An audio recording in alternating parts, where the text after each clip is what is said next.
আমার জীবনটা তো এমনি এমনি কাটাই দিলাম আল্লাহ, জীবনে কোনোদিন বিয়ে শাদীও করলাম না আল্লাহ। তোমার জন্য পাগল হয়ে আল্লাহ দুনিয়ার সমস্ত শখ আহ্লাদগুলিকে আল্লাহ আমি মাটি করে ফেললাম, কুরবান করে ফেললাম। কিন্তু আল্লাহ তোমার কাছে আমার একটা আরজি আল্লাহ, সেটা হলো দুনিয়ার থাকতে যদি আল্লাহ আমার জান্নাতটা একটু আমারে দেখাইতা, সুবহানাল্লাহ। এবং আল্লাহ জান্নাতের মধ্যে আমার সাথী কে হবে, আমার সাথীটারও একটু যদি দেখাই দিতা আল্লাহ। স্বপ্নের মধ্যে এলহাম হলো তোমার সাথীরে তুমি দেখতে চাও, তাই তো? বলে হ্যাঁ আল্লাহ তাই। তাইলে অমুক গ্রামের মধ্যে অমুক মাঠের মধ্যে যাইবা, যাইয়া দেখবা একটা মেয়ে গাছতলায় দাঁড়ায় দাঁড়ায় নামাজ পড়তেছে, তার নাম হলো মাইমুনা, সুবহানাল্লাহ। শায়েখ আব্দুল ওয়াহিদ রহমতুল্লাহ আলাইহি ঠিক স্বপ্নের মধ্যে যেই বিবরণ পেয়েছেন, পরের দিন ফজরের নামাজটা শেষ করে সেই দিকে রওনা করছেন। যাইতে যাইতে সেই গ্রাম বাহির করছেন এবং সেই মাঠ বাহির করছেন।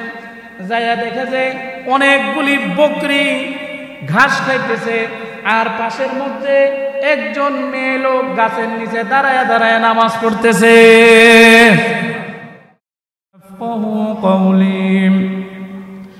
قالوا سبحانك لا علم لنا إلا ما علمتنا إنك أنت العليم الحكيم قالوا سبحانك لا علم لنا إلا ما علمتنا إنك أنت العليم الحكيم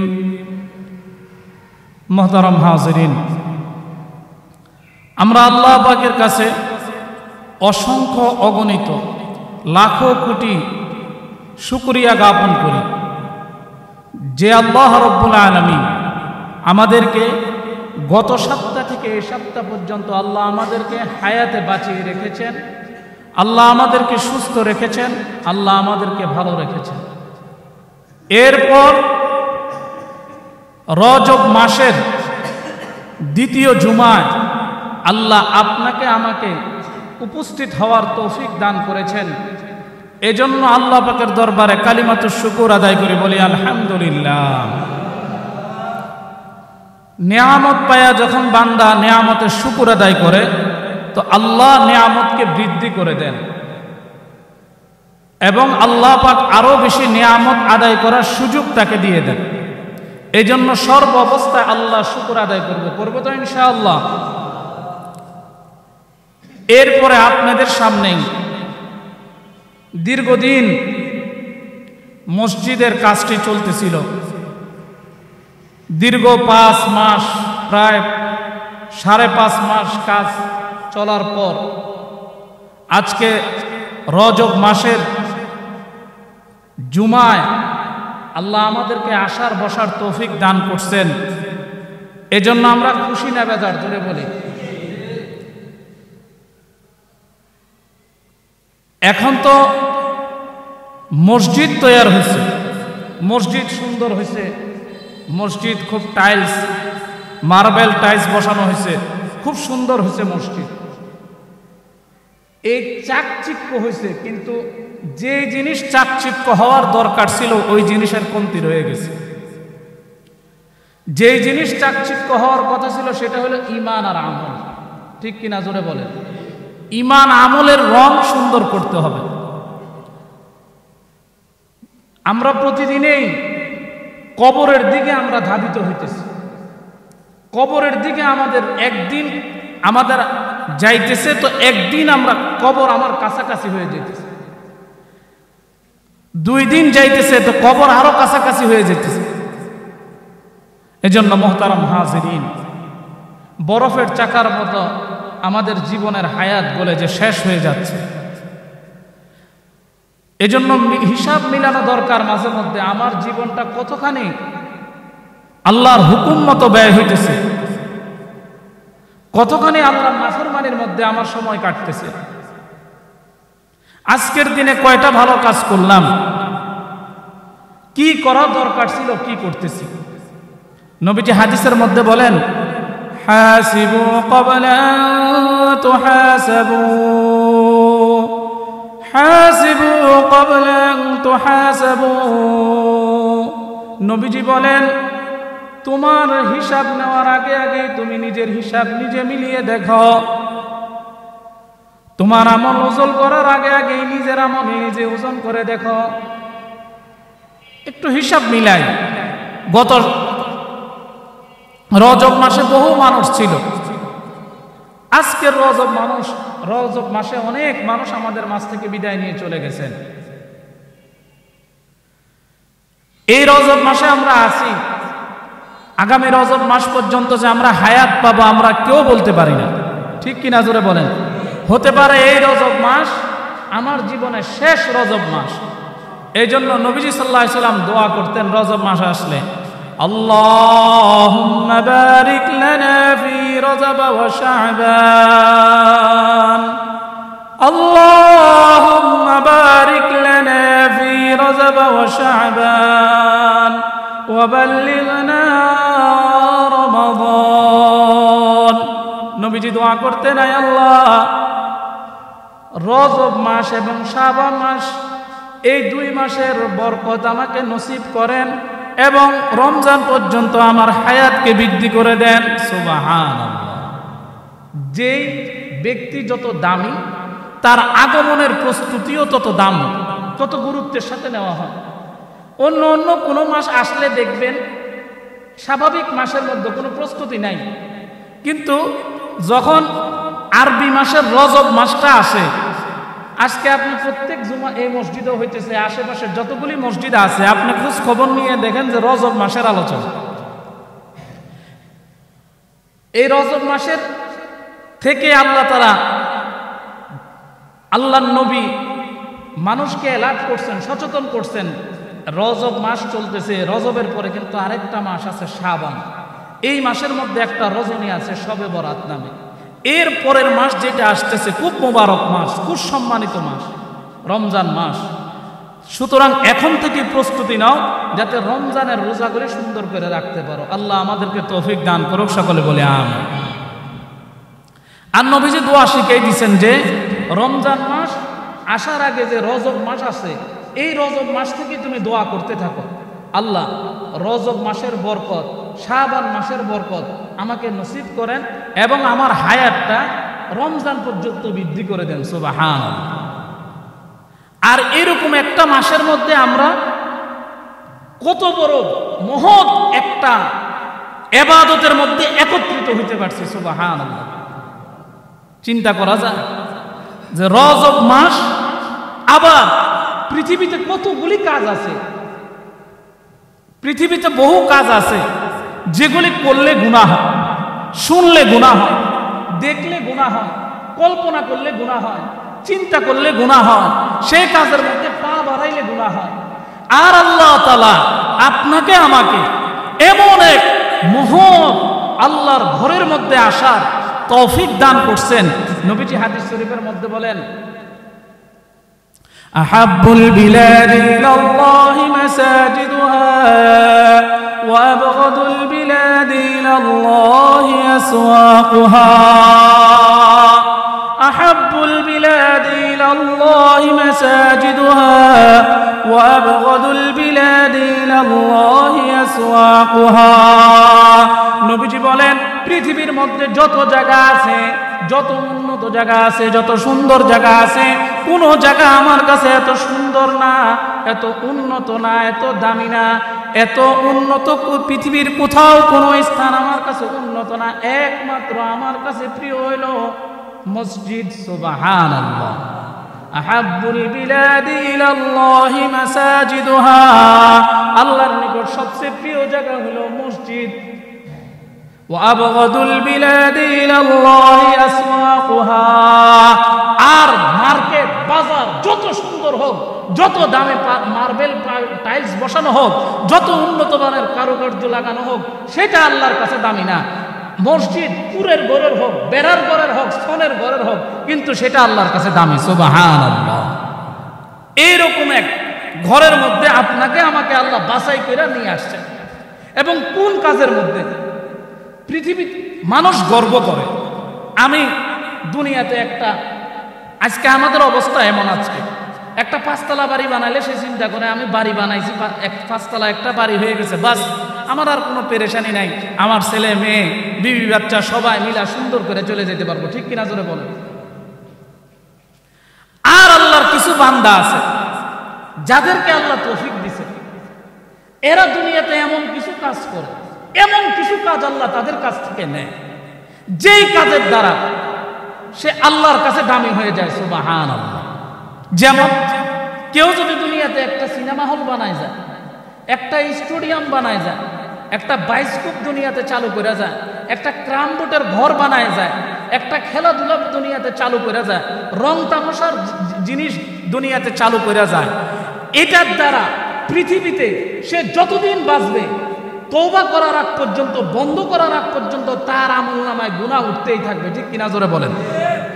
আর যদি দুনিয়াতে এমন একটা কাজ করে যায়, একটা মসজিদ বানায় গেছে, একটা মাদ্রাসা বানায় গেছে, একটা লিল্লা বোর্ডিং বানায় গেছে, একটা হাউস খনন করে দিয়ে গেছে, একটা রাস্তা বানায় দিয়ে গেছে, ও মানুষ যতদিন এইখানের দ্বারা মানুষ উপকৃত হবে, মসজিদে আসবে, মানুষকে সেজদা করবে, মাদ্রাসায় কোরআনে কারীম তেলাওয়াত হবে, পুল বানায় গেলে পুল দিয়ে গাড়ি চলবে, হাউসের পানি পান করবে, ততদিন যে বানায় দিয়ে গেছে তার আমলনামায় নেকি লিখতেই থাকবে, সুবহানাল্লাহ। আর একটু আস্তে করে কোন সুবহানাল্লাহ। আপনারা কি আমার উপর রাগ করছেন? জোরে বলেন, রাগ করছেন কিনা? তাহলে একটু জোরে কথা কইতে হইব। ঠিক তেমনি ভাবে পৃথিবীর ইতিহাসে একজন বাদশা ছিল, বাদশা হারুনুর রশিদ। নাম শুনছেন কিনা? জোরে বলেন, শুনছেন কিনা? এই বাদশা হারুনুর রশিদ উনি একটা নিয়ত করছেন, আমিও পৃথিবীতে এমন একটা জিনিস বানাবো, এমন কাজ করে যাব যেই কাজের দ্বারা পরকালে আমার অনুতপ্ত হইতে না। নিয়ত করছে আমি একটা মসজিদ বানাবো, এই মসজিদের মধ্যে থেকে, এই মসজিদের মধ্যে কোনো অনুদান নিব না, চাইরে না পয়সা কারো নিব না, নিজের অর্থায়নে একটা মসজিদ বানাবো। নিয়তটা করছে কে? জোরে বলেন। আপনাকে মনে নাই, জোরে কোন কে করছে? বাদশা হারুনুর রশিদ। যেরকম বিগত সরকারের আমলে প্রত্যেকটা জেলায় জেলায় আমাদের প্রধানমন্ত্রী মসজিদ বানাইছিল না? জোরে বলেন, বানাইছিল কিনা? ঠিক বাদশা হারুনুর রশিদ নিয়ত করছে আমি একটা নিজের অর্থায়নে মসজিদ বানাবো। মসজিদের কাজ শুরু হয়ে গেছে, মসজিদের কাজ করতেছে, মিস্ত্রিরা অনবরত মসজিদের কাজ করতেছে। মসজিদের কাজ সম্পূর্ণ হলো, সব কাজগুলি শেষ হয়ে মসজিদ উদ্বোধন হলো। যেই দিন উদ্বোধন হলো ওই দিন রাত্রে বাদশা হারুনুর রশিদ তাহাজ্জুদ পড়ে ঘুমাইতেছেন। ঘুমের ঘরে বাদশা হারুনুর রশিদ স্বপ্নে দেখে দুইজন ফেরেশতা বাদশা হারুনুর রশিদের কাছে আসছে, সুবহানাল্লাহ কোন জোরে সোরে। দুইজন ফেরেশতা বাদশা হারুনুর রশিদের কাছে আইসা বলতেছে, ও বাদশা ঘুমাই রইছো, তোমার জন্য আল্লাহ জান্নাত বানাই রাখছে, সুবহানাল্লাহ। তোমার জন্য আল্লাহ জান্নাত বানাই রাখছে, চলো তোমার জান্নাতটা একটু তোমারে দেখাই নিয়ে আসি, সুবহানাল্লাহ। আল্লাহ কিছু কিছু মানুষকে দুনিয়ার থাকতে জান্নাত দেখার তৌফিক দান করছেন, সুবহানাল্লাহ। আর কিছু কিছু মানুষ আছে মৃত্যুর আগে আল্লাহ পুরা জান্নাত তার সামনে তুলে ধরবে, বলবে ও বান্দা দেখ তোর জান্নাত, তোর ঠিকানা কোথায়, চল তুই তাড়াতাড়ি আয়। কিতাবের মধ্যে লেখে, আপনারা পড়ছেন কোরআন শরীফের ভিতরে, ইরজিই ইলা রাব্বিকি রাদিয়াতান মারদিয়া, ইরজিই ইলা রাব্বিকি রাদিয়াতান মারদিয়া ফাদখুলি ফি ইবাদি ওয়াদখুলি জান্নাতি, সুবহানাল্লাহ। তো এমন কিছু মানুষ আছে দুনিয়ার থাকতে আল্লাহ কইবো বান্দা দেখ তুই যে দুনিয়াতে নাহিদ করছিলি, নেক আমল করছিলি, রাত্রে মানুষ ঘুমাইছিল, তুই ইবাদত বন্দেগী করছস, এর বিনিময়ে আমি যে জান্নাত রাখছি এই দেখ, সুবহানাল্লাহ কোন জোরে সোরে। তা আল্লাহ দুনিয়ার থাকতেই দেখাই দেয়। কিতাবের মধ্যে এরকম জান্নাত যে দেখাইছেন এরকম একটা ঘটনা আছে, আপনারা আমার কথাগুলি মনোযোগ দিয়ে শুনেন, খুব প্রয়োজনীয় কথা। শায়েখ চিশতিয়া তরিকার বিখ্যাত একজন বুজুর্গ বুজুর্গ শায়েখ আব্দুল ওয়াহেদ রহমতুল্লাহ আলাই। এই আব্দুল ওয়াহেদ রহমতুল্লাহ আলাই উনি আল্লাহর ইবাদত এই পরিমাণ করতেন, নিজের জিন্দেগির সমস্ত শখ আল্লাহ সবগুলি মাটি করে দিয়েছে, বিবাহ শাদী করে নেই। মৃত্যুর আগে আল্লাহকে স্বপ্ন দেখে বলতেছেন, আয় আল্লাহ, আমার জীবনটা তো এমনি এমনি কাটাই দিলাম আল্লাহ, জীবনে কোনোদিন বিয়ে শাদীও করলাম না আল্লাহ, তোমার জন্য পাগল হয়ে আল্লাহ দুনিয়ার সমস্ত শখ আল্লাহগুলিকে আল্লাহ আমি মাটি করে ফেললাম, কুরবান করে ফেললাম।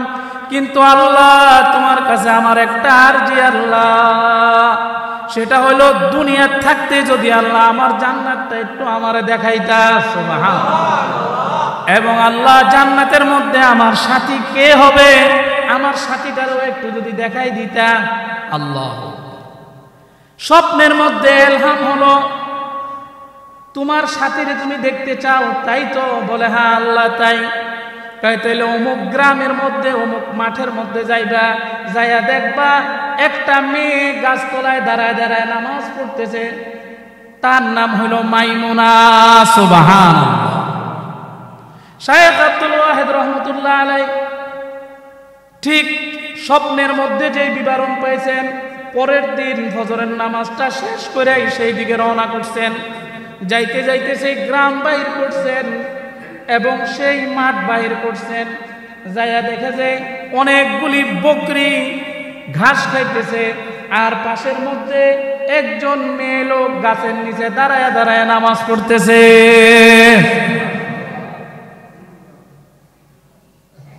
ধীরে স্থির ভাবে নামাজ পড়তেছে, আর ওই মাইমুনার চোখ দিয়া পানি পড়তেছে টপ টপ করে। নামাজ শেষ করলেন, আব্দুল ওয়াহেদ রহমতুল্লাহ আলাই পিছনে দাঁড়াইয়া আছে। নামাজ শেষ করার পরেই যখন আব্দুল ওয়াহেদ রহমতুল্লাহ আলাই সামনে আসছেন, আসতে এই মাইমুনা বলতেছে, কি ব্যাপার আব্দুল ওয়াহেদ, তুমি এখানে? তোমার আমার দেখা হওয়ার কথা ছিল তো জান্নাতের মধ্যে, সবা জান্নাতের মধ্যে দেখা হওয়ার কথা ছিল, সেই জান্নাতের সাথে দুনিয়াতে তুমি আইলা, কেমনে আইলা? এবার মাইমুন আব্দুল ওয়াহেদ বলে, যে আল্লাহ আমাকে তোমার সামনে নিয়ে আসছে, সেই আল্লাহই তোমাকে আমার সামনে নিয়ে আসছে। আল্লাহ বলেন, ওয়া হুয়া মাআকুম আইনামা কুনতুম, বান্দা তুমি যেখানেই থাকো না কেন আমিও তোমার সাথে আছি। সুবহানাল্লাহ। তো তোমার আমার দেখা হওয়ার কথা ছিল জান্নাতে, তুমি জান্নাতে দেখা হইব, এখন চলে আসছো কেন? আর কিভাবে আসলা? এবার আব্দুল ওয়াহেদ বলে, তুমি মনে করো না খালি আল্লাহর লগে তোমারই ভাও আছে, আমার খবরও আল্লাহর কাছে আছে। সুবহানাল্লাহ। আল্লাহই তোমার সামনে আমাকে নিয়ে আসছে। তো দুনিয়ার থাকতেই জান্নাতের যে সাথী, জান্নাতের যে বন্ধু, সেটা আল্লাহ দেখাই দিয়েছে। ঠিক তেমনি ভাবে হযরত মালিক বিন দিনার রহমতুল্লাহ আলাই রাত্রে তাহাজ্জুদ করে ঘুমাইছে, হঠাৎ করে দেখেছে কবরস্থানের মধ্যে দুইজন ফেরেশতা, তারা কে কে জান্নাতি কে কে জাহান্নামী লিস্ট করতেছে। মালিক বিন দিনার রহমতুল্লাহ আলাই তাড়াতাড়ি তাদের কাছে যাইয়া বলল, তোমরা এই কবরস্থানের মধ্যে কি লেখো? কয় আমরা জান্নাত আর জাহান্নামের লিস্ট তৈরি করতেছি। কয় তাই নাকি? কয় হ্যাঁ। কয় তাহলে দেখো তো আমি মালিক বিন দিনারের নামটা জান্নাতীদের লিস্টে আছে কিনা। সুবহানাল্লাহ। কোন জোরে সরে ফেরেশতারা খাতা টাতা উল্টাইয়া ভালো করে চেক করে দেখলো যে জান্নাতীদের খাতার মধ্যে মালিক বিন দিনারের নাম নাই। যখন কইছে হুজুর আপনার নাম নাই, মালিক বিন দিনার রহমতুল্লাহ আলাই মাথাটা চক্কর দিয়া বেহুশ হয়ে পড়েছে। মালিক বিন দিনার রহমতুল্লাহ আলাই অনেকক্ষণ পর্যন্ত বেহুশ অবস্থায় পড়ে রয়েছে। যখন হুঁশ আসলো, ফেরেশতাদেরকে বলল, ও ফেরেশতারা, আচ্ছা আমার নামটা যখন জান্নাতীদের কাতারে নাই, তাহলে একটা কাজ করো, আমার নামটা তো নাই, থাক, জান্নাতীদের কাতারে আমার নাম লেখার দরকার নাই। আমার নামটা যেই সমস্ত মানুষ জান্নাতে যাইব, জান্নাতীদেরকে যে মানুষে ভালোবাসবো, ওই জান্নাতীদেরকে যে ভালোবাসনেওয়ালাদের যে একটা লিস্ট আছে, ওই লিস্টের একটা কোণার মধ্যে আমি মালিক বিন দিনারের নামটা লেখা রাখো। সুবহানাল্লাহ। উহিব্বুস সালিহিনা ওয়া লাস্তু মিনহুম, উহিব্বুস সালিহিনা ওয়া লাস্তু মিনহুম। ও ফেরেশতারা, জান্নাতীদেরকে ভালোবাসনেওয়ালা মানুষের সাথে আমার নামটা একটু লিখে রাখো, কারণ কিয়ামতের ময়দানে যখন আল্লাহ জান্নাতীদের লিস্ট উল্টাবে, তারপরে জান্নাতীদেরকে যারা ভালোবাসছে তাদেরও আমলনামা, তাদেরও লিস্ট উল্টাবে, উল্টাইয়া যাতে আমি মালিক বিন দিনারের নামটাও পাই। আর একটু জোরে কোন সুবহানাল্লাহ। জান্নাতীদের লিস্টে আমার নাম থাকলে না থাকলেও কোনো অসুবিধা নাই, কিন্তু জান্নাতি মানুষের যে ভালোবাসি, এই ভালোবাসনেওয়ালা মানুষের সাথে যদি আমার নামটা থাকে, সুবহানাল্লাহ, এই উসিলায় যাতে আল্লাহ আমারে মাফ করে দেয়। ফেরেশতারা কইতেছে এত পুরো ভেজাইলা মানুষ, চল রে নামটা কোনো রকম লেখা চল। ফেরেশতারা কয় খাতাপত্র লইয়া ফেরেশতারা চলে গেছে। মালিক বিন দিনার রহমতুল্লাহ আলাইহি বাড়িতে যাইয়া খাওয়া দাওয়া সব বন্ধ, ঘুম নাই, নিদ্রা নাই, গোসল নাই, কিছু নাই, এরম 3 দিন পর্যন্ত অনাহারে। 3 দিন পর আবার তাহাজ্জুদের নামাজ পড়ে যখন আবার শুইছে, ওই যে কবরস্থানের 2 জন ফেরেশতা, ওই 2 জন ফেরেশতাকে আবার দেখে যে মালিক বিন দিনারের কাছে আসছে। আয়েশা বলতেছে, ও মালিক, কেন তুমি নাওয়া খাওয়া বন্ধ করে দিছো? কেন বন্ধ করছো? তো বন্ধ করবো না, আমি আল্লাহর জন্য পাগল, আল্লাহরে আমি চাই, আর আল্লাহ আমার নামটা বুঝি জান্নাতীদের কাতারে রাখলো না, আমার পেটের মধ্যে ভাত যায় কিভাবে? ফেরেশতারা বলতেছে, মালিক তুমি চিন্তা করো না, মালিক তুমি চিন্তা করো না, তুমি যে আল্লাহরে মহব্বত করো, জান্নাতি ব্যক্তিদেরকে মহব্বত করছো, আল্লাহর মহব্বতে নাওয়া খাওয়া ছেড়ে দিছো, আল্লাহ তোমার নামটা জান্নাতীদের কাতারের মধ্যে সংযুক্ত করে দিছে। সুবহান, তোমার নামটা জান্নাতীদের খাতায় উঠাই দিছে। মুহতারাম হাজিরিন, কথা বলতেছিলাম যে আল্লাহ দুনিয়াতেও এমন কিছু মানুষ বানাইছিলেন যারা দুনিয়ার থাকতেই জান্নাত কি দেখছে, দুনিয়ার থাকতেই জান্নাত দেখছে। এখন একটা সুসংবাদ দিক, আল্লাহর নবী বলেন জান্নাতের এক সামান্য পরিমাণ জায়গার দাম কত জানো? কি কিরকম, কিন্তু কতটুক জায়গা?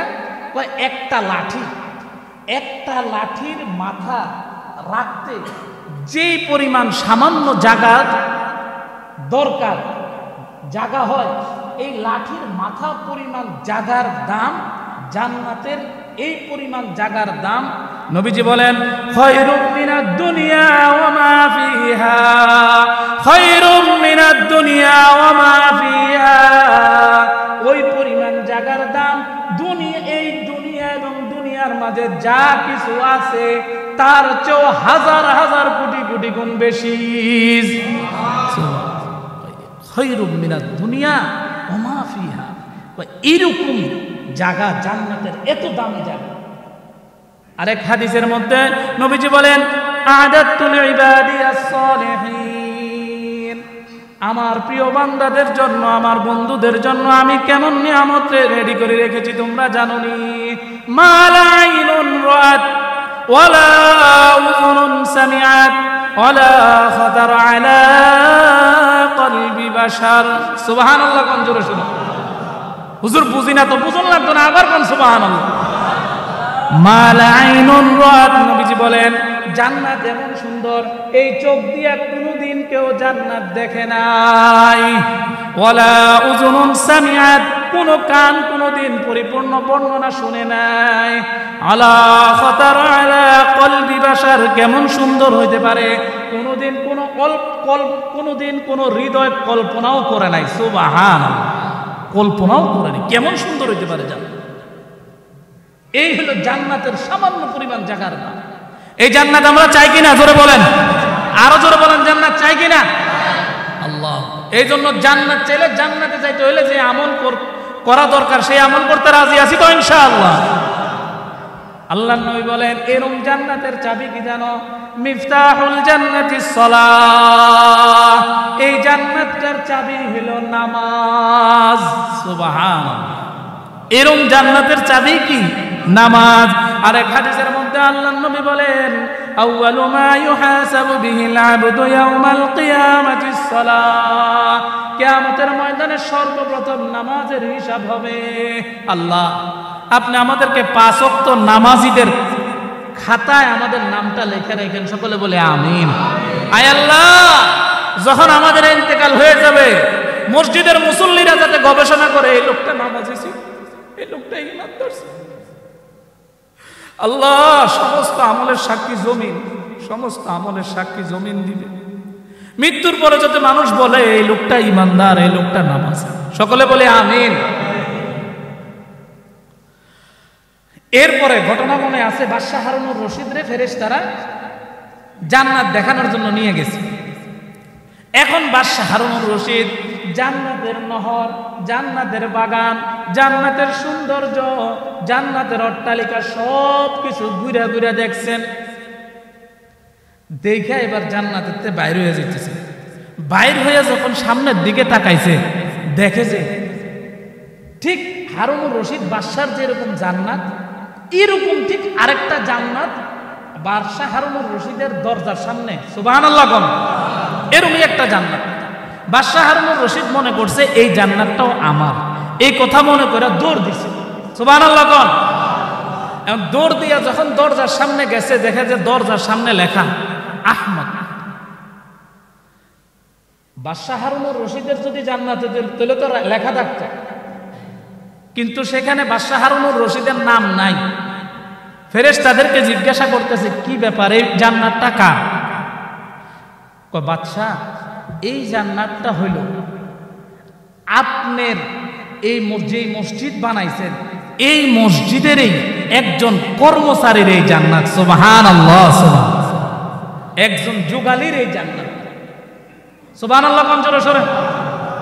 বাদশাহ হারুনুর রশিদ অবাক হয়ে গেছে, কত লাখ লাখ টাকা খরচ করে জান্নাত বানাইলাম আমি, আর বেলে আমার জান্নাতের সামনে আমার এক কর্মচারী এক লেবারের বেলে এই জান্নাত আল্লাহ বানাই রাখছে। সুবহানাল্লাহ, কেমনে রে সম্ভব?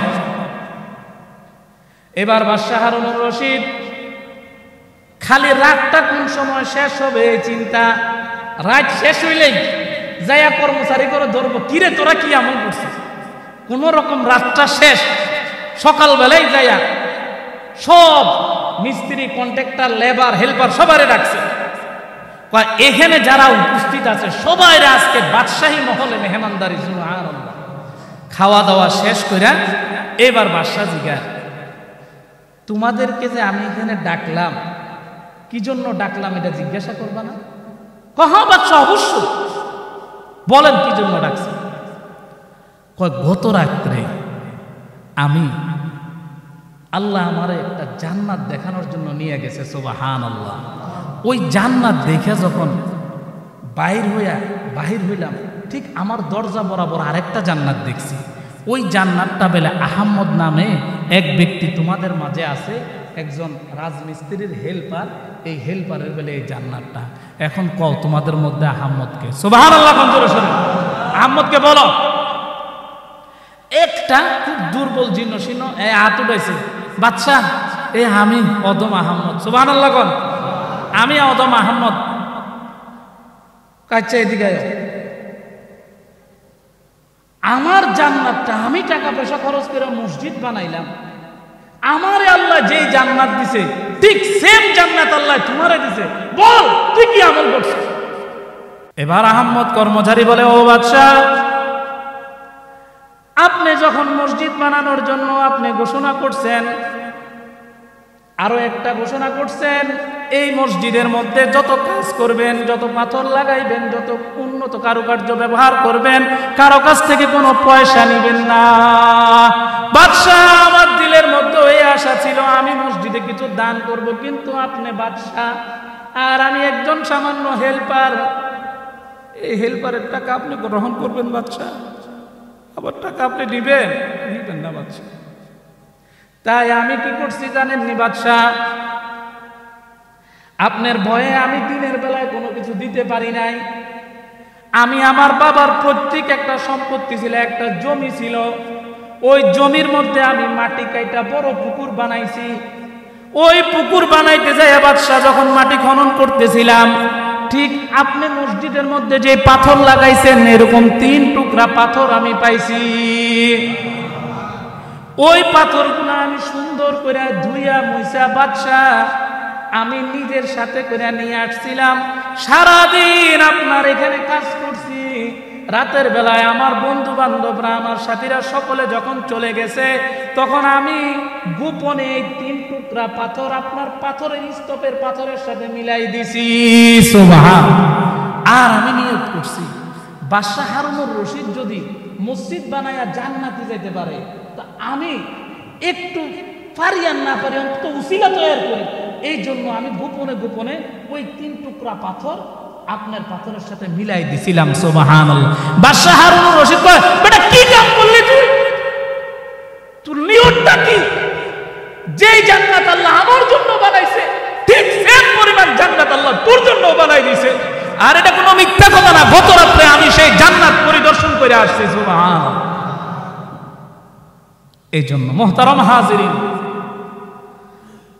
আল্লাহ যাকে চান, এখানেই তো আল্লাহ তাআলার হেদায়েত, এখানেই তো বুঝার বিষয়। আল্লাহ যাকে চান, যারে আল্লাহ ভালোবাসে, হুজুরের কথা খুব করা হোক না করা, এ তোমার হক নষ্ট করছে নি, এ তোমার উপর জুলুম করছে নি, এ তোমার উপর অন্যায় করছে নি, না তো তারে খারাপ বলো কেন? কোনোদিন না। তোমার চাইরে না পয়সার ক্ষতি করে নাই, তোমার অর্থ সম্পদ নষ্ট করে নাই, তোমার জমি জমা নষ্ট করে নাই, কিন্তু তার জিন্দেগিতে এমন আমল করছে, যাইয়া দেখো আল্লাহ তার জন্য জান্নাতের ভিতরে বাড়ি বানায় রাখছে। সুবহানাল্লাহ। এই জন্য এই ঘটনাটা আজকে বলার উদ্দেশ্য হলো, আপনারা যারা এই মসজিদটা নতুন ভাবে সংস্কার করতে যায় 1 টাকা দিছেন, 5 টাকা দিছেন, 10 টাকা দিছেন, সহযোগিতা করেছেন, লক্ষ লক্ষ টাকা দিছেন, এই সমস্ত কিছুর বিনিময় নিয়তটা যদি পরিষ্কার থাকে, নিঃসন্দেহে কোনো সন্দেহ নাই আল্লাহ আপনাদের জন্য জান্নাতে ঘর নির্মাণ করে রাখছেন। সুবহানাল্লাহ। আর একটু আস্তে কোন সুবহানাল্লাহ।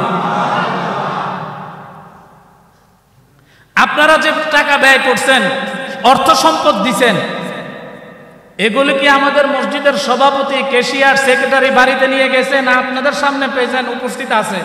জোরে করেন, আছে কিনা? আর একটু জোরে বলেন, আছে কিনা উপস্থিত? নিজের চোখের সামনে দেখতেছেন আপনাদের টাকা পয়সা অর্থ সম্পদ কাজে লাগছে। সুবহানাল্লাহ। মানুষ এমন জায়গায় দান করছে যেই জায়গায় কোনো একটা ঘর বাড়িও নাই, এতিমখানাও নাই, মসজিদও নাই, একটা বদনাও নাই, এরকম আছে না নাই? কিন্তু আপনার চোখের সামনে আল্লাহর ঘর দীর্ঘ 5.5 মাস কাজ করার পরে, অক্লান্ত পরিশ্রম করার পরে আজকে সেটা আমাদের সামনে উপস্থিত। আলহামদুলিল্লাহ, আজকে এই প্রথম জুমার মাধ্যমে আমরা এই নতুন মসজিদকে উদ্বোধন করতেছি। সুবহানাল্লাহ। আজকে এই সামনের অংশের প্রথম জুমা। এই জন্য এই মসজিদ যেমন সুন্দর, এটাকে আমাদের রক্ষা করাও জরুরি। ঠিক কিনা জোরে বলেন? মসজিদের আদব আছে। একজন হেল্পার কর্মচারী 3 টুকরা পাথর দিয়ে সে জান্নাতে চলে গেছে। তার জন্য আল্লাহ জান্নাতে একই মানের জান্নাত আল্লাহ বানায় রাখছে। এই মসজিদ দৈনিক এই মসজিদের উপর, মসজিদে হেরমের উপর 120টা রহমত আল্লাহর নাজিল হয়। সুবহানাল্লাহ। এই 120টা রহমত নাজিল হয় কোথায়? কাবাঘরের উপর। সেখান থেকে বন্টন হইতে হইতে হইতে এই মসজিদের উপরে পড়ে। হাদিসে আছে, যে সকাল সন্ধ্যা মসজিদে যায় তাকে তুমি ইমানদার বলতে পারো। সুবহানাল্লাহ। কোন জোরে সরে। কত বড় কথা, কত বড় কথা। আল্লাহ পবিত্র কোরআনে 18 জায়গার মধ্যে মসজিদের কথা উল্লেখ করছে। সুবহানাল্লাহ। কোন ওয়ান্নাল মাসাজিদা লিল্লাহি ফালা তাদউ মা'আল্লাহি আহাদা। আর যেখানে যেখানে আল্লাহ মসজিদের শব্দ ব্যবহার করছেন, সেখানে আল্লাহ লিল্লাহ লিল্লাহ লিল্লাহ লিল্লাহ ব্যবহার করছেন। ওয়ান্নাল মাসাজিদা লিল্লাহ মানে মসজিদের জায়গা যখন দিছো, এই মসজিদের হুসেন মিয়ার নাই, এই মসজিদের সম্পদের জায়গার মালিক হয়ে গেছে আল্লাহ। সুবহানাল্লাহ। কোন জোরে সরে। এই মসজিদের জায়গার মালিক কে? এই ঘরের মালিক কে? আল্লাহ। মসজিদে যারা নামাজ পড়তে আসে এরাও আল্লাহর মুসল্লি। সুবহানাল্লাহ, সুবহান আল্লাহ কয় বান্দা মসজিদ যে দিছস তুই, এই কোটি টাকার সম্পত্তি যে দিছস তুই, এটার বিনিময়ে আমি কি দেব শুনবি? আল্লাহ পবিত্র কোরআনে বলেন, নবীজি হাদিসের মধ্যে বলেন, মান বানা লিল্লাহি মাসজিদান বানাল্লাহু লাহু বাইতান ফিল জান্নাহ। যে একমাত্র আল্লাহকে রাজি খুশি করার জন্য দুনিয়াতে একটা মসজিদ নির্মাণ করবে। কার জন্য ভাই জোরে বলেন, আরো জোরে বলেন, কার জন্য? আল্লাহর জন্য নির্মাণ করবে। আমি আল্লাহ জান্নাতে তার জন্য একটা মহল নির্মাণ করে দিব। সুবহান, সুবহান। কত বড় কথা, কত বড় কথা, কত বড় কথা। দুনিয়াতে একটা সিনেমা হল বানাই গেছে, যত মানুষ সিনেমা দেখবে, যত নর্তকী নাচবে, যত বেপরদা যাবে, যত মানুষ সিনেমা দেখবে, যত মানুষ টাকা পয়সা খরচ করবে, এর একটা গুনাহ তার আমলনামায় যাইতেই থাকবে, যাইতেই থাকবে, যাইতেই থাকবে, যাইতেই থাকবে, যাইতেই থাকবে। আর একজন মসজিদ নির্মাণ করে গেছে, যতদিন এই মসজিদের মধ্যে আল্লাহর বান্দারা সেজদা করবে, নামাজ পড়বে, কোরআন পড়বে, জিকির করবে, তেলাওয়াত করবে, আল্লাহর কথা আলোচনা করবে, সমস্ত নেকিগুলি যে বানাই দিয়ে গেছে তার আমলনামায় পৌঁছতেই থাকবে। সুবহানাল্লাহ, তার আমলনামায় পৌঁছতেই থাকবে। যারা যারা বানাই দিয়ে গেছেন এক সময় তারাই পৃথিবী ছেড়ে অন্ধকার কবরে চলে যাবেন, এই পৃথিবীর মায়া ছেড়ে কবরে চলে যাবেন। কিন্তু যে সমস্ত যে কাজটা করে দিয়ে গেলেন, যে জায়গা দিয়ে গেলেন, যে ঘর বানিয়ে গেলেন, যারা সহযোগিতা করলেন, ও ভাই যত কিছু ঘর বাড়ির পিছনে খরচ করতেছেন, বিল্ডিং বানাইতেছেন, অট্টালিকা বানাইতেছেন, সম্পদের পাহাড় করতেছেন, এই সব কিছু পরের জন্য, পরের জন্য, পরের জন্য। আল্লাহ বলেন, কুল্লু মান আলাইহা ফান, কুল্লু মান আলাইহা ফান। এই পৃথিবীর সমস্ত বাড়ি ঘর, সব সম্পদ, ধন সম্পদ সব কিছু ইসরাফিল আলাইহিস সালামের ফুয়ের সাথে সাথে সব ধ্বংস হয়ে যাবে। কুল্লু মান আলাইহা ফান। আর যেটা আল্লাহর জন্য দিয়ে গেছে, এই মসজিদটা সরাসরি যায় কাবা ঘরের সাথে সংযুক্ত হবে। সুবহানাল্লাহ। মসজিদে আল্লাহ করে জান্নাতে যা, না আল্লাহ আমি জান্নাতে যাইতাম না। কি লেগে যেতি না? আল্লাহ যারা এই মসজিদে বাতি দিছে, লাইট দিছে, ফ্যান দিছে, জায়গা দিছে, দেওয়াল করে দিছে, এসি দিছে, ঠাই দিছে, পাথর দিছে, যত কিছু দিছে আল্লাহ, এক উড়া বালু দিছে, 2 টাকা দিছে, 5 টাকা দিছে। আয় আল্লাহ মসজিদে 5 ওয়াক্ত আইসা নামাজ পড়ছে, এদেরকে না নিয়ে আজকে আমি জান্নাতে যাব না। আল্লাহ কয় খুঁজা খুঁজা বাইর কর, তোর পেটের মধ্যে নিয়ে তুই জান্নাতে চলে যাস। এই জন্য এই ব্যবসা যারা করছে এরা ঠকছে না জিতছে? জোরে বলেন। আপনারা যারা দান করছেন ঠকছেন না জিতছেন? জোরে কর। দুনিয়াতে দেখছেন আর কি, 1 লক্ষ টাকা দিয়ে দিছে, আরে দেয় নাই, এটা দেয় নাই, এটা কই রাখছে? জোরে বলেন, কই রাখছে? আল্লাহর ব্যাংকে জমা রাখছে। এই জন্য মসজিদের আদব আমরা রক্ষা করব, করবো তো ইনশাআল্লাহ।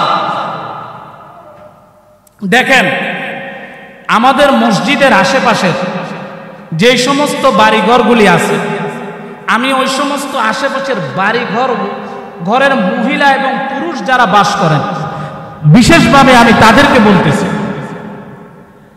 আমরা প্রায় সময় জোহরের নামাজের সময় যখন আমরা নামাজ পড়তে থাকি তখন আশেপাশের বাড়িঘর থেকে গানের সাউন্ড আসে, প্রচন্ড পরিমাণে সাউন্ড আসে, যার কারণে আমরা নামাজের ভিতরে ঠিকমতো আমাদের মন স্থির থাকে না। কারণ হাদিসে আছে যখন বান্দা নামাজে দাঁড়ায় শয়তান পিছন থেকে তাকে কুমন্ত্রণা দিতে থাকে, কুমন্ত্রণা দিতে থাকে, তার খেয়াল নষ্ট করতে থাকে। এর ভিতরে যদি আপনি মিউজিক্যাল সাউন্ড গান বাজান, কত মুসল্লিদের নামাজের ধ্যান খেয়াল থাকে না? থাকে কিনা জোরে বলেন? থাকে না। এটা মসজিদের আদব না। মসজিদের আশেপাশে যাদের বাড়িঘর এদের তকদির ভালো, তকদির ভালো, তকদির ভালো। মসজিদের উপর যখন রহমত অবতীর্ণ হয়, হইতে পারে সেখান থেকে একটা রহমত আপনার ঘরের উপর নাজিল হইতে পারে। সুবহান। এজন্য মসজিদের আশেপাশে যারা আছেন, মেহেরবানি করে আপনারা মসজিদে নামাজের সময় গান বাজাবেন না, নামাজের সময় গান বাজাবেন না। আমি তো হুজুর মানুষ, আমার কথা আপনি নিবেন না। আমরা জানি এই পৃথিবীতে সবচেয়ে সস্তা কথা হইল হুজুরগো কথা। হযরত আলী রাদিয়াল্লাহু তাআলা আনহু বলেন, অর্থহীন মানুষের মূল্যবান কথাও অনেক সময় অর্থের কারণে মূল্যহীন হয়ে যায়। অর্থহীন মানুষের মূল্যবান কথা, আমার তো টাকা পয়সা নাই, ক্ষমতা নাই, কিন্তু কথাটা তো অনেক দামি কথা, কিন্তু আপনি নিবেন না। ঠিক একই কথা যদি আরেকজন পয়সাওয়ালা কয় আপনি নিবেন। কিন্তু ইমানদার বুদ্ধিমান সে যে হক কথাকে গ্রহণ করে, আল্লাহ আল্লাহ রসুলের কথাকে গ্রহণ করে। আল্লাহ আমাদেরকে গ্রহণ করার তৌফিক দান করুন। একটা কথা বলেই আমি আজকে বয়ান শেষ করে দিতেছি। পাকিস্তানের করাচি, সেখানে একটা মেয়ের বিয়ে হয়েছে দীর্ঘ অনেক দিন, কোনো ছেলে মেয়ে কিচ্ছু হয়নি। তো ডাক্তার দেখাইছে, এই ডাক্তার সেই ডাক্তার, এই হাসপাতাল সেই ডাক্তার, হাসপাতাল বহু হাসপাতালে চিকিৎসা করাইছে, কিন্তু কোনোভাবে বিয়ে হয়েছে দীর্ঘদিন, বাচ্চা কাচ্চা হয় না। তো এক সময় শাশুড়ির সাথে পরামর্শ করলো যে আমরা মা ওই গ্রামের ভিতরে শুনছি একজন ভালো কবিরাজ আছে, কবিরাজের কাছে যাবো। শাশুড়ি অনুমতি দিয়ে দিছে, যাও যায় চিকিৎসা করো, দেখো তোমার সন্তানাদি হয় কিনা। তো মহিলা মানুষ সাধারণত বিয়ে হয়েছে 10-15 বছর হয়ে গেছে, সন্তান হয় না, সন্তানের জন্য হাহাকার, মা বাবা দুজনেই। তো কথা মতো কবিরাজের কাছে গেছে। কবিরাজে তারে একটা, সব কবিরাজে কি ইমানদার? চোরে কর না, সবাই কি ইমানদার? যারা এই যে লাল শালু পরে, ফকির, মাজারে মাজারে ঘুরে, এদের কাছে যদি যান তো ইমান আমল যদ্দুর আছে অদ্দুর হয়ে করে থুই আইতেইব, ঠিক কিনা জোরে কন? কিচ্ছু নিয়ে আইতে পারতেন না। ল্যাংটা বাবার কাছে গেলে ল্যাংটা তো নিজেই ল্যাংটা, আপনারও শুদ্ধ ল্যাংটা করে লেন, ঠিক কিনা জোরে কন?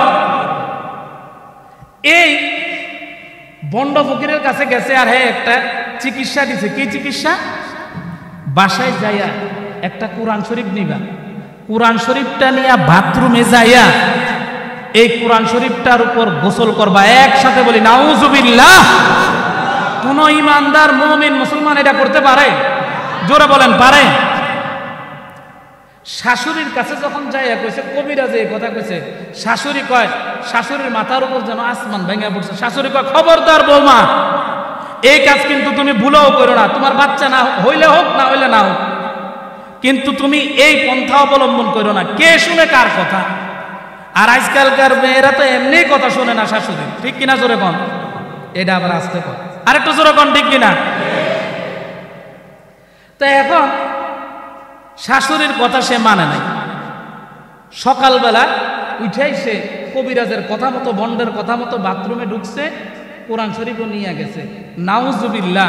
কোরআন শরীফটা যখন বাথরুমে নিচে যাওয়ার সাথে সাথে একটা বিকট আওয়াজ হয়েছে, বিকট একটা আওয়াজ হয়েছে। শাশুড়ি এই আওয়াজটা শুনে, শাশুড়ি সংসারের কাজের মধ্যে লিপ্ত ছিল, এমন আওয়াজ আর আগে শুনে নাই।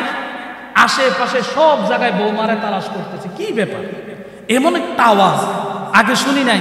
আর আমার বৌমা কই? আমি এতক্ষণ ধরে রান্নাঘরে একা একা কাজ করতেছি, বৌমা কই? ঘরের সব রুম তালাশ করছে, কোথাও নাই। বারান্দা তালাশ করছে, কোথাও নাই। হঠাৎ করে খেয়াল করলো যে দেখি বাথরুমে আছে কিনা। এবার বাথরুমের মধ্যে দরজার মধ্যে যখন নক করছে, দেখে দরজা আটকা।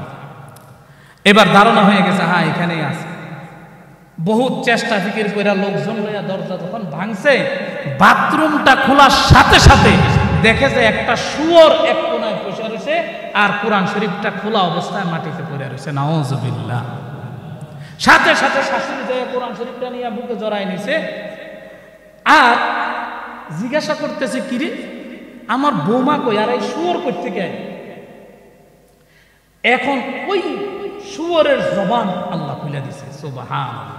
শুয়োরে কইতেছে, মা আপনি আমাকে একবার না, দুইবার না, তিনবার না, বহুবার আপনি আমাকে নিষেধ করছেন এই কাজটা করার জন্য। মা আমি আপনার কথা মানি নাই, আমার কথা অমান্য করে আল্লাহর কালাম মহাগ্রন্থ কোরআন নিয়ে যখন আমি বাথরুমে ঢুকছি, ঢুকার সাথে সাথে আল্লাহ আমার এত সুন্দর চেহারা, এত সুন্দর স্ট্রাকচার শুকরে পরিণত করে দিয়েছে। নাউজুবিল্লাহ। আমি আপনার বউ। শাশুড়ি তো আশ্চর্য, আমার বউ? এই আযাব কার পক্ষ থেকে? জোরে বলেন, জোরে বলেন, কার পক্ষ থেকে? আল্লাহর পক্ষ থেকে। শাশুড়ি এবার এই শুয়োরে বাইর করছে, বাইর করে ঘরের দরজার সামনে রেখে দিছে, আর বসে বসে কাঁদছে। এর মুহূর্তে বিকাল গড়িয়ে সন্ধ্যার সময় যখন জামাই অফিসের থেকে আসছে, আইসা বউরের নাম ধরে ডাকতেছে, খোঁজখবর নিতেছে, কোনো দিকে কোনো আওয়াজ নাই। মারে জিজ্ঞাসা করে, কি ব্যাপার, বউ কোথায়, আমার বউ কই, আর তুমি কাঁদো কে? আর এই শুয়োরটা তুমি চোখে দেখো না? এটারে তো একটা বাড়ি দিয়ে এখান থেকে বাইর করে দিতে পারলেই ভালো হইতো, ফালাই দিলেই ভালো হইতো। এই কথা কইছে, আর শাশুড়ির কান্না আরো বেড়ে গেছে। আরে কারে ফালাই দিতাম? তোর বউরে 100 বার নিষেধ করছি, আল্লাহর কালাম নিয়ে বাথরুমে যাইস না, আল্লাহর কালাম নিয়ে বাথরুমে যাইস না। কে শুনে কার কথা? তোর বউয়ের উপর আল্লাহর গজব করছে। তোর বউরে আল্লাহ, এত সুন্দর বউরে আল্লাহ শুয়োর বানাই দিছে। এটা তোর বউ। নাউজুবিল্লাহ, কোন জোরে সরে। ছেলের মাথার উপর যেন আসমান ভাঙা পড়ছে। ছেলে করছে কি, লাঠি একটা নিয়ে এখনই বাইরে ফেলবে। তোমার কথা শুনে নাই, আল্লাহর গজব ওর উপর পড়ছে, ওরে আর আমি রাখবো না। আল্লাহর আযাব যখন আইছে, তুই আর বাড়ি দিয়ে কি করবি? এটারে জঙ্গলে নিয়ে ফালাই দে। এটারে জঙ্গলে নিয়ে ফালাই দিছে। 3-4 দিন পর্যন্ত না খাইয়া সেখানেই মৃত্যুবরণ করছে। কার আযাব বলেন? আরো জোরে বলেন, কার আযাব? আল্লাহ বলেন, ইন্না আযাবি লাশাদীদ, ইন্না আযাবি লাশাদীদ। আল্লাহর আযাব, ইন্না বাতশা রাব্বিকা লাশাদীদ। আল্লাহর আযাব বড় শক্ত, আল্লাহর ধরা বড় শক্ত। সুতরাং এই যে আমরা বারবার কই, মসজিদের আশেপাশের বাড়িওয়ালারা আপনারা গান বাজায়েন না, বিবাহের অনুষ্ঠানে গান বাজায়েন না, মসজিদে জোহরের সময় গান বাজায়েন না। এতভাবে বুঝানোর পরেও যদি না বুঝেন, আল্লাহর আযাব যখন আইব তখন বুঝবেন, আর তখন বুঝলে কোনো লাভ হবে না। ঠিক কিনা জোরে বলেন? এই জন্য আমি আমার মুসল্লি ভাইদের পায়ে ধরে বলি, মসজিদের আশেপাশে যাদের বাড়িঘর, আপনি নামাজ পড়েন আর না পড়েন, হয়তো আল্লাহ আপনারা মাফ করে দিতে পারে, কিন্তু আপনি আরেকজনের ইবাদতের মধ্যে বাধা বিঘ্ন সৃষ্টি করবেন, এটার জন্য আল্লাহর আযাব আপনার উপর আসবে। নিঃসন্দেহে আসবে, নিঃসন্দেহে আসবে, কোনো সন্দেহ নাই। আর যদি মনে করেন এটা মোল্লা মৌলবীদের কথা, তাহলে আর আমার কিছু কওয়ার নাই। যখন আযাব আসবে তখন আপনি নিজেই বুঝে নেবেন, হায় রে, হুজুরের কথা কি জন্য মানলাম। আল্লাহ আমাদেরকে বুঝার তৌফিক দান করুক, সকলে বলি আমিন।